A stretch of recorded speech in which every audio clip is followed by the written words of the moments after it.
Hello, welcome to our blog story of my life with Araksha. আমি বর্ষা নিয়ে চলে এসেছি আপনাদের জন্য আবার একটা নতুন রেসিপি। আজকের রেসিপিটা হচ্ছে চন্দন কাঠ পিঠে।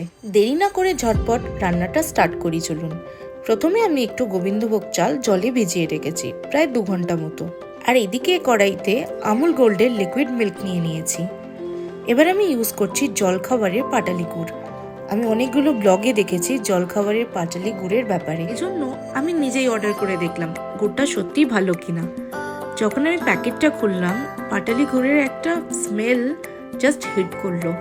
গুড়টা খুব ভালো, অন্য গুড়ের থেকে বেটার, এইটুকু আমি বলতে পারি। আজকে আমি এই গুড়টা দিয়েই রান্না করব।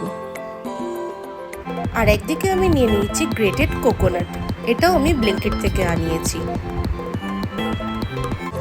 এবার আমি মিক্সার জারে নিয়ে নিয়েছি ভেজানো গোবিন্দভোগ চালটা, আর হালকা আমরা এটাকে অল্প করে গ্রাইন্ড করে নেব। ঠিক এরমভাবেই আমরা গ্রাইন্ড করে নেব, এর থেকে বেশি গ্রাইন্ড করলে খেতে ভালো লাগবে না। এবার আমরা গোবিন্দভোগ চালটা মিল্কের মধ্যে দিয়ে দেবো। মিল্ক প্রায় অনেকটাই শুকিয়ে এসছে। এবার আমরা হালকা হাতে একটু নাড়াচাড়া করে নেব। চালটা একটু সেদ্ধ হয়ে এলেই এবার আমরা দিয়ে দেব গ্রেট করা কোকোনাটগুলো। ভালো করে মিক্স করে নেব কোকোনাট দেওয়ার পর।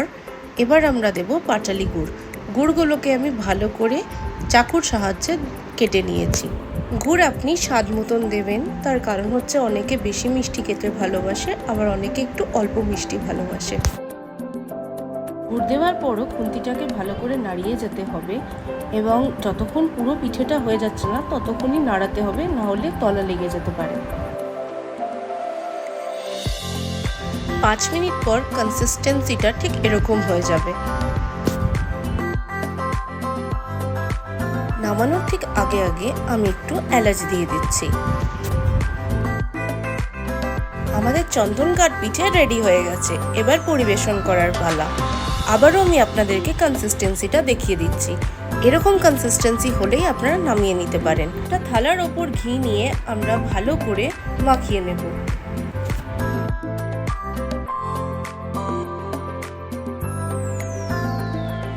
এবারে অল্প অল্প করে চন্দন কাঠ পিঠেগুলো কড়াই থেকে থালার মধ্যে ট্রান্সফার করে নেব। ট্রান্সফার করে নেওয়ার পর আমরা ওভারনাইট ছেড়ে দেব চন্দন কাঠ পিঠেটা জমে যাওয়ার জন্য।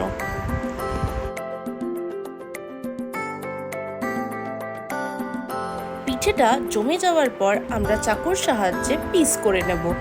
আমি এরমভাবে করছি, আপনারা চাইলে অন্য স্টাইলেও করতে পারেন। আজকের মতন আমাদের এই ব্লগটা এই পর্যন্তই।